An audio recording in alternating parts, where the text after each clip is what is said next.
ಉಪವಾಸ ಮಾಡೋದ್ರಿಂದ ಕ್ಯಾನ್ಸರ್ ಬರಲ್ವಂತೆ ನಿಜನಾ? ಹಾಗೆ ಉಪವಾಸ ಇದ್ದಾಗ ಏನೇನ್ ತಿನ್ನಬಾರ್ದು, ಹಾಗೆ ಉಪವಾಸದಿಂದ ಬೆನಿಫಿಟ್ಸ್ ಏನೇನಿದಾವೆ ಅಂತ ಈ ವಿಡಿಯೋಲಿ ತಿಳಿಸ್ಕೊಡ್ತೀನಿ, ಬನ್ನಿ. ಮೊದಲೇದಾಗಿ ನಿಮ್ಮಲ್ಲಿ ತುಂಬಾ ಜನರಿಗೆ ಉಪವಾಸ ಹೇಗ್ ಮಾಡೋದಂತ ಗೊತ್ತಿಲ್ಲ. ಬೆಳಗ್ಗೆ ಎದ್ದೇಳ್ತೀರಾ, ಎದ್ದು ಸಾಬೂದಾನ ಬ್ರೆಡ್ ಏನಾದ್ರು ತಿನ್ಕೊಂಡು ಇವತ್ತಿಂದ ನಾನು ಉಪವಾಸ ಸ್ಟಾರ್ಟ್ ಅಂತೀರಾ. ಬಟ್ ಆಕ್ಚುಲಿ ತಪ್ಪು.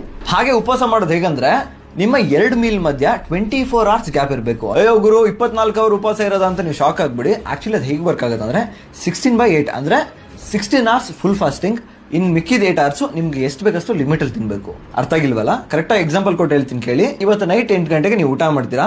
16 hours ಅಂದ್ರೆ ನೆಕ್ಸ್ಟ್ ಡೇ ಮಧ್ಯಾಹ್ನ 12 ಗಂಟೆವರೆಗೂ ನೀರ್ ಬಿಟ್ರೆ ಬೇರೆ ಏನು ಸೇವನೆ ಮಾಡಬಾರ್ದು, ಏನು ತಿನ್ನಬಾರ್ದು. ಹಾಗೆ ನಾಳೆ 12 ಗಂಟೆಯಿಂದ ರಾತ್ರಿ 8 ಗಂಟೆವರೆಗೂ ಆ 8 hours ಇದೆ ಗೊತ್ತಾ, ಆ 8 hours ಅಲ್ಲಿ ಲಿಮಿಟೆಡ್ ಫುಡ್ಸ್ ಮಾತ್ರ ತಿನ್ಬೇಕು. ಹಾಗೆ ಎಕ್ಸಾಂಪಲ್ ಹೇಳ್ಬೇಕು ಅಂದ್ರೆ ಎಳ್ನೀರ್ ಸೇವನೆ ಮಾಡಬಹುದು, ಹಾಗೆ ವೆಜಿಟೇಬಲ್ ಜ್ಯೂಸ್ ಕುಡಿಬಹುದು, ಹಾಗೆ ಫ್ರೂಟ್ ಬೌಲ್ ಕೂಡ ತಗೋಬಹುದು. ಅದ್ರ ಜೊತೆಗೇನೆ ಯೂಟ್ಯೂಬ್ ಅಲ್ಲಿ ನಿಮ್ಗೆ ವೆಜಿಟೇಬಲ್ ಡಿಟಾಕ್ಸ್ ಜ್ಯೂಸಸ್ ಅಂತ ಬರುತ್ತೆ, ಅದನ್ನು ಕೂಡ ನೋಡಿ ಸೇವನೆ ಮಾಡ್ಕೊಳ್ಳಿ. ಹಾಗೆ ಅಪ್ಪಿತಪ್ಪಿನೂ ಈ ಆನಿಯನ್, ಗಾರ್ಲಿಕ್, ಹಾಗೆ ಫ್ರೈಡ್ ಐಟಮ್ಸ್ ಆಗ್ಲಿ, ಚಿಕನ್, ಮೀಟ್ ಆ ತರದ್ ಯಾವ್ದು ಮುಟ್ಟಕ್ ಹೋಗ್ಬೇಡಿ. ಹಾಗೆ ಉಪವಾಸ ಯಾರ್ಯಾರು ಮಾಡಬಾರ್ದು ಅಂದ್ರೆ, ಈ ಪ್ರೆಗ್ನೆಂಟ್ ವುಮೆನ್ ಆಗ್ಲಿ, ಅಥವಾ ಚಿಲ್ಡ್ರನ್ಸ್ ಆಗ್ಲಿ, ಅಥವಾ ಬ್ರದರ್ ಆಗ್ಲಿ, ಹಾಗೆ ಮೆಡಿಕಲ್ ಇಶ್ಯೂ ಇರೋರು ಡಾಕ್ಟರ್ನ ಕನ್ಸಲ್ಟ್ ಮಾಡ್ಬಿಟ್ಟು ಉಪವಾಸ ಮಾಡಿ. ಹಾಗೆ ತಿಂಗಳಿಗೆ ಒಂದ್ಸಲಿ ಉಪವಾಸ ಮಾಡೋದ್ರಿಂದ ಏನೇನ್ ಬೆನಿಫಿಟ್ ಅಂತ ಕೇಳಿದ್ರೆ, ವೇಟ್ ಲಾಸ್ ಆಗ್ತೀರಾ, ಅಥವಾ ಸಣ್ಣ ಇದ್ದವರು ಫಿಟ್ ಆಗಿರ್ತೀರಾ. ಅದ್ರ ಜೊತೆಗೇನೆ ಬ್ಲಡ್ ಶುಗರ್ ಲೆವೆಲ್ ಇಂಪ್ರೂವ್ ಆಗುತ್ತೆ, ಹಾರ್ಟ್ ಹೆಲ್ತ್ ಆಗ್ಲಿ, ಬ್ರೈನ್ ಫಂಕ್ಷನ್ ತುಂಬಾ ಇಂಪ್ರೂವ್ ಆಗುತ್ತೆ.